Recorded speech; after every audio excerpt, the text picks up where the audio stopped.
Benefits of recovery runs: Why running slow is good for you? By Lauren Keating. We are in it for the long run. We are committed to training or maintaining our running fitness, but just as important as those long runs and speed work is the recovery run. The problem is that many seem to overlook the importance of this type of run. Runners might now even know what it is. What is a recovery run? A recovery run is one done the day after an intense or endurance-based workout such as a long run or interval session. This is done at an easy, conversation pace where the runner should focus on being relaxed than speed or distance. Many runners skip the recovery run when training or a half or full marathon. That's because they often take a rest day during the week and one the day after the long run. After running 12 miles on a Saturday morning, many opt to take Sunday as a day of rest. But it's beneficial to go for a recovery run.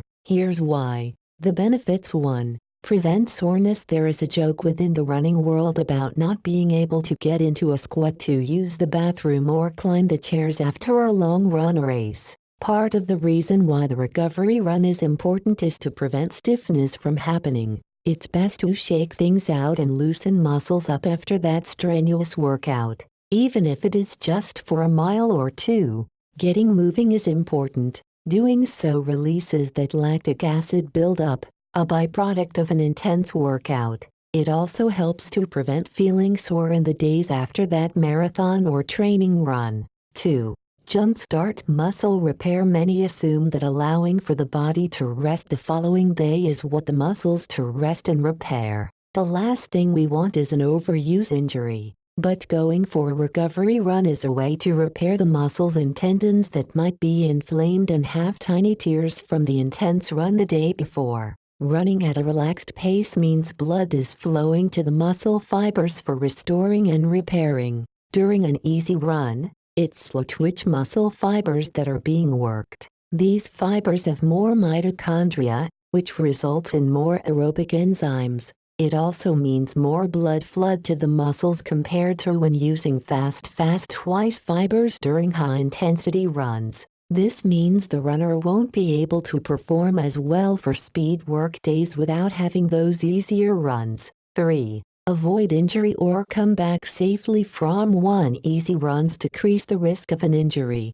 This is because the muscles aren't always working so hard. Instead, the muscles still get that workout in, making them stronger without pushing to the limit of exhaustion or too much wear and tear. It's also important to add lots of recovery runs when coming back from an injury. If the body is still healing, strenuous activity isn't a good idea, but when cleared to run, starting off slowly and gradually working up to mileage and speed is best to avoid a repeat injury. 4. Resets the mind. Another positive aspect of the recovery run is the chance it gives the mind to reset after a long week of training. Instead of focusing on mileage or pace, the runner just needs to run. It means no pressure and a way to reset the mind to forget about maybe a hard run the day before and start the next big run with a fresh outlook. The runner doesn't need to focus on anything other than enjoying the fresh air and surroundings.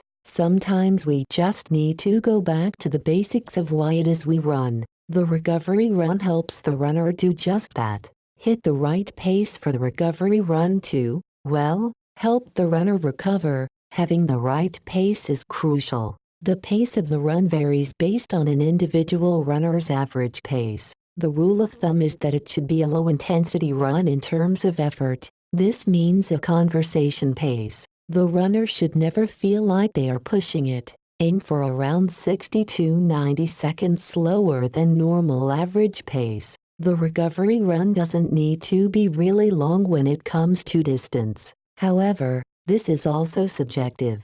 After a long training run in preparation for a marathon, a recovery run might be anywhere from 3 to 6 miles. Even when not training, a recovery run can be higher in mileage, like 6 to 8 depending on what that day's goal is. A recovery run in this situation isn't a tempo run or fartlek workout for speed. It's those miles that are just miles that add to a weekly total where the pace isn't at the forefront. There is no short thing as running too slow during a recovery run as long as the form is intact. When to take it easy, recovery runs are best to do the day after a long or hard run. It's also best to go for an easy run if feeling soreness. These types of runs are beneficial both when training and when building up overall fitness and slowly increasing mileage. Going for easy-paced runs is a great idea when stressed from too much routine in workouts or focusing too much on pace. However, if the runner often is injured, it might be best to take more days of rest opposed to going for a recovery run. Source is 1. Jenny Hatfield, What's the Difference Between Rest and Active Recovery? Running blog 2. John A. Kisson, You're running too fast for recovery runs? Trust us. Running website.